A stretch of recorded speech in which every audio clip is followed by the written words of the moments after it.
mu demee ku laajtewul sax di am sa seetlu bopp mun ngaa gëm ni diggante moom am na séparation quoi dañuy camoufler dañu bëgg te tas yaakaaru nit ñi lan moo tax ba léegi ñuy dund kenn ku ne sa acte di wane ni distance baa ngi am et ñi wuñ ko assumer ñoom ñaar ñëpp. en tout cas Diomaye aw na yoonu boppam. kenn bëggul jël initiative kenn ku ci nekk yaa ngi teg sa stratégie. maanaam dafa mel ne lambi golo rek Mansour. ñaan ku jóg daanu. aujourd'hui tey le président de la République ne prendra pas l'initiative de prendre un décret ne day dindi Ousmane Sonko pour le moment. Ousmane Sonko fas yéenewul pour le moment ci ni mbir yi di doxee ne day jël moom tamit initiative man day xaatim këyit woo xamante ne da koy jébal président de la République pour démissionner. donc kenn ku ci nekk xam nga ne acte boo ci posé. acte boobu sur le plan politique mën na am lu mu la jural ci ay conséquences. pour le moment. parce que xam nga affaire bi moom guddal jël la. mais c'est inévitable. parce que de plus en plus ñuy dem fii yàgg nañoo wax ne il faut que les gens parlent pour sauver un peu ce qui reste aujourd'hui de ce duo. mais plus ngay dem plus ngay gis kenn ku ci nekk acte yi muy posé. plus ngay comprendre que ne. dañuy mel ne ku nekk ci un point sans retour. En politique nag il ne faut jamais dire jamais. tout peut arriver c'est-à-dire mënoon nañu xëy suba tey sa mel ne comme si dara amul woon. loolu moom mbirum politicien la te politique la. mais nag bu ñuy analyser ci faits yi nga koy basé wu et boo basé woo ci faits yi mooy ces deux hommes. personne ne veut prendre d'initiative mais chacun fait son chemin de son côté. bu bokkul te ki nga xam ne mooy faral di wax ñu koy dégg moom wax na ko bokkatuñu gis-gisu politique. sur le plan institutionnel dañuy continuer di ànd. parce que moom mooy premier ministre kii moom mooy le président de la République le président de la République kenn déggu ko mu wax. mais il pose des actes. Le siège c'est bien lui. c'est son siège c'est le siège de la coalition Diomaye président. on nous informe que fay nañu lu toll ci ñaari at mooy ñooñu déjà waaw. waaw kan moo ñu informé loolu tamit xëy na ci wax kan moo ñu informé. mais bon kan moo ñu informé ak ban. njëriñ moo ci am ci la mu informé loolu moom benn laaj la parce que on peut se poser cette question. que bind naan fay nañ ko 2 ans de loyer. on peut se poser cette question ñoom fay nañu de ñaari at. on peut se poser bien sûr cette question mais ku taxawal siège bu mel noonu. bu xel mën naa jàpp loolu Birahim. siège bu toll noonu nga taxawal ko sur la VDN. xam nga ne da ngay bëgg a occuper espace boobu nga ko taxawal ndax yow fa nga choisir. point boo xamante ne la xarale boo xamante ne la fu fës la. foo xam ne ku la romb gis la. mooy déjà yow soxla nga benn visibilité bi parce que la coalition wax nañu ko fii à la limite ñi ko composé amuñu benn dayo bi ci wàllu politique xëy na fii ak ñuy dem xëy na dina am ñeneen ñu leen fa fekk si ñoo xamante ne ay gox yoo xamante ne jiite woon nañu ko mais présentement ni ñu ko jiite amuñu dayo boobu donc soxla nañu visibilité donc soxla nañu bërëb boo xamante ne duñ fa mën a jógee te politique la ñu nekk. mën nga jël benn bërëb ay pexe politique ñëw ba soo moytul bërëb boobu nga nga teel ko ñàkk. donc bu la waxee 2 ans yi xëy na xel mën na ko nangu que ne war nañoo mën a fay 2 ans pour toog foofu maintenant 2 ans lu muy tombeel nous sommes en 2026 2 ans c'est en 2028 maintenant en 2028 xam nga lu muy indi mooy dañuy passer élection locale léegi nag coalition bi li ñu ko waxoon fii rek la ñuy répéter c'est une coalition politique c'est pas une coalition pour dem ci ay plateau pour défendre Diomaye wala coalition boo xamante ne dañ fay dem di naan président dugg na fii def na li c'est une coalition purement politique et c'est normal une coalition elle est politique d'abord boo xamante ne xemmemte fi mooy dem élection locale beneen bi mooy dem élection présidentielle donc foofu laay waxee ne la séparation wala boog ñoom ñaar personne ne prend d'initiative pour le moment mais de plus en plus ñuy dem et même leurs proches ñi leen jege ci seen i ay wax ak seen i ay kaddu ak actes yu ñuy posé da ngay xam ne kenn ku ci nekk yaa ngi sa yoonu bopp dafa mel ne ñuy xaar bés bu rafet Mansour pour se décider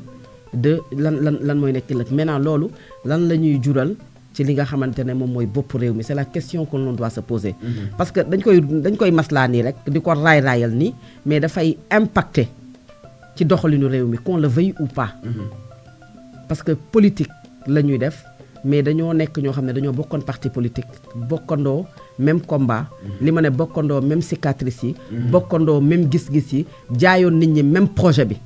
projet boobu nag bu ñu ko dee doxal dem ba ci biir mu am xaajaloo mais mënuñoo fexe ba du am loo xamante ne dina ko laal ci doxalinu réew mi léegi loolu nag ñan lay gaañ ce sont les Sénégalais ñan ñoo voté loon aujourd'hui ce duo là ñi nga xamante ne mooy les 54% qui sont aujourd'hui dessus ci li nga xamante ne moom la ñu gis comme situation malheureusement. C'est ça le mot, en fait. Waaw cette déception. C'est le mot qu'il faut à mon sens teg fa curseur bi mooy déçu boobu. cette déception. xam nga déception fu mu mën a jóge nag. ci muy camp présidentiel ci biir Pastef man la ma jàpp mooy actes yi ñu posé. ce sont des actes qui viennent. de Diomaye président. gisuma acte de rupture. bu jógee ci Pastef ak Ousmane Sonko. maanaam peut-être fayu ngay gis. maanaam parce que tegu ay actes yoo xam ne wala ni séparation am. non mais Diomaye mooy teg actes yi. voilà Diomaye président en tout cas moom mooy teg actes yi. te soo comme fi nga waxee ne ni Diomaye mooy teg actes yi mooy ni bu doon actes yoo xamee ni moom d'accordu ci kon nee na leen stop. arrêté basta la ko waa ji di waxee. waaye dégguñu wax gisuñu wax. te ce sont des pas qui continuent à être posés. ci lu jëm ci Diomaye président ndax wax nañu d'abord ñu ne dajaloo jël ay nit comme ni ko Fatou di waxee ñoo xamee ne peut-être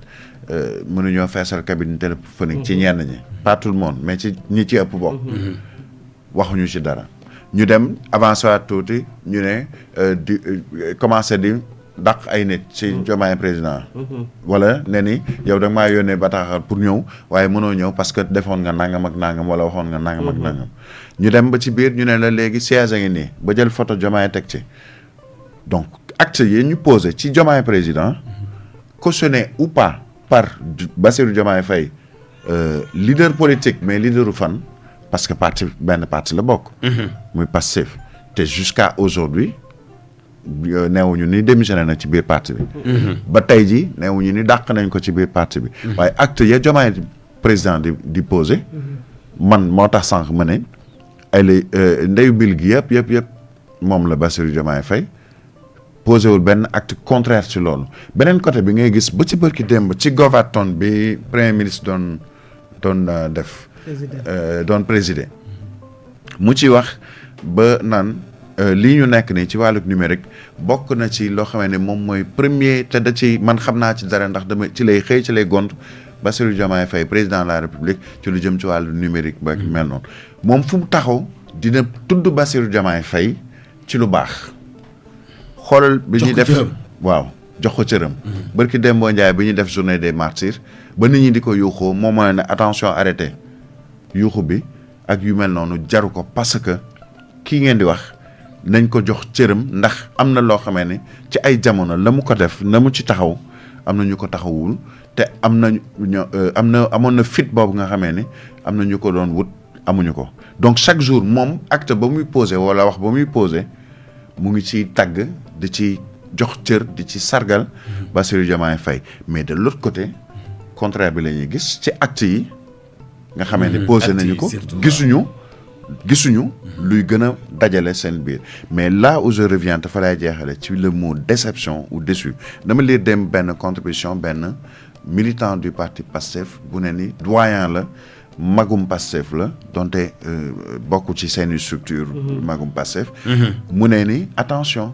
askan wi leen fal tey askan woo bu jógewu fi dafa am espoir bu ñu leen fale espoir boobu nag ba tey jii askan wi danaan tekk di leen seetaan bu ngeen posé acte yoo xamee day dem ak nu ñu koy porte à faux ak ñoom espoir ba ñu amoon nañu defoon ñeneen lañ leen di defaat mooy jëlee leen fii mais li ma jaaxal mooy celleerlu yeneen ponkal yi nekk biir Pastef xam nga Abass Fall moom jël na position ku mel Waly Diouf Bodiang jël na position mais dafa am ñeneen ay Birame Souleye Diop El Hadji Malick Ndiaye ak yeneen i kàngaam yu nekk biir Pastef mais ñoom tekk la ñu maye quoi mais Khadija Mahécor wax na te li mu wax tamit waaw Khadija Mahécor responsable elle est maire PCA xam nga Mansour aussi bu ñu waxante rek dëgg rek nag peser ci kenn ku ci nekk poids bi nga yor on peut pas demander aujourd'hui à El Malick Ndiaye de choisir bu wax rek jotee parce que moment bii nii munoo wax Birame Souleye Diop en tant que ministre de l'énergie dans le zone gouvernement boo xam ne kii chef du gouvernement mi ngi ci biir posé wul benn acte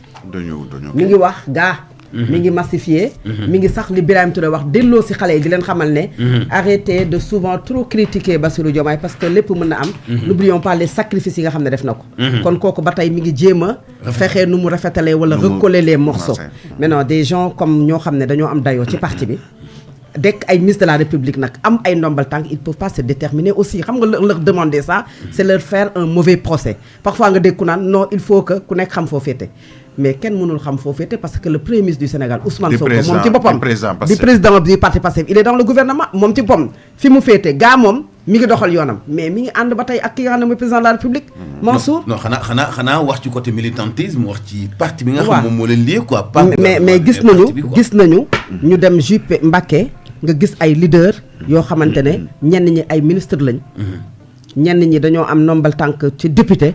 ñoom ñu wane seen bopp ci biir parti Pastef la ñu bokk génnee nañu également ay communiqué ci ay coordination yoo xam ne fësal nañu ne ñoom ba tey ñu ngi wane seen ancrage jox nañu seen bopp Ousmane Sonko